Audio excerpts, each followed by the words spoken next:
This is the shrine of highway bandit Jesus Malverde.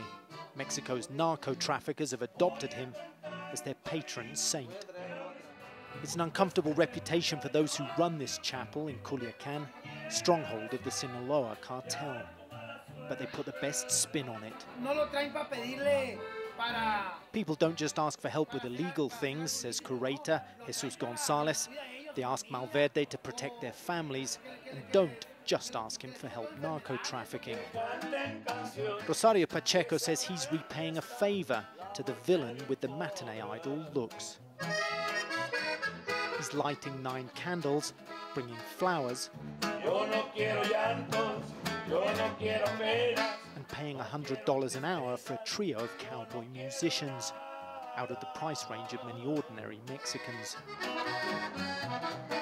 In a possibly risky move, I ask him if he was celebrating a drug deal. He says he earned his money as a carpenter in Arizona. I went to work there doing normal work, he says. That's just the way it is.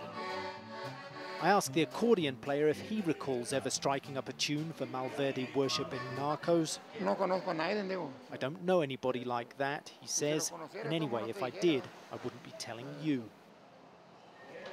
Visitors here seem keen not to be linked to illegal dealings simply because they're paying respects to a narco saint. Men in cowboy hats and ostrich skin boots slip in and out of camera shot. They're paying $400 an hour for 2 brass bands to play. They decline to speak on camera, but one tells me he's celebrating a good harvest of beans and corn, of course. Musician Jaime Laviaga says he's hired to play at Malverde's shrine several times a week. He's forthright about who's calling the tune. The narcos have blind faith in Malverde, he tells me.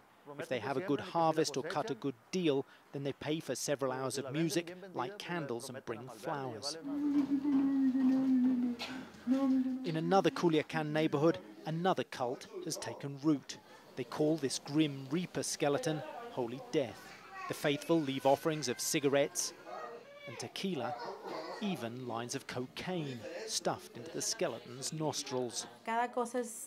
There's a meaning to everything, but in this case I can't say whether it was thanks for a job, says Chavela, who founded the shrine. Critics, including the church, say Holy Death and Malverde are cults for thieves and narcos. If they don't get support from the Catholic Church for their killings and narco-trafficking, then they look for options which don't question them or force them to change their lifestyle, he says.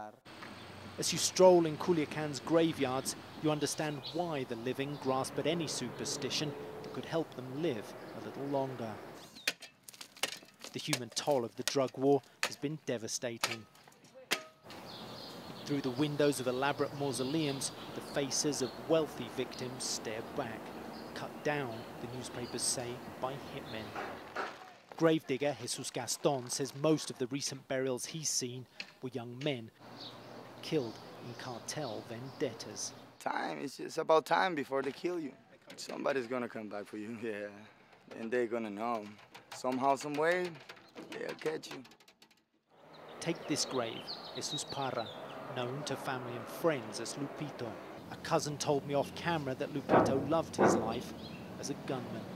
He was killed in a shootout, his AK-47 in his hands. The words on his baseball cap a testimony to the ideals he lived and died for. Power, money, respect. Carl Penhall, CNN, Culiacan, Mexico.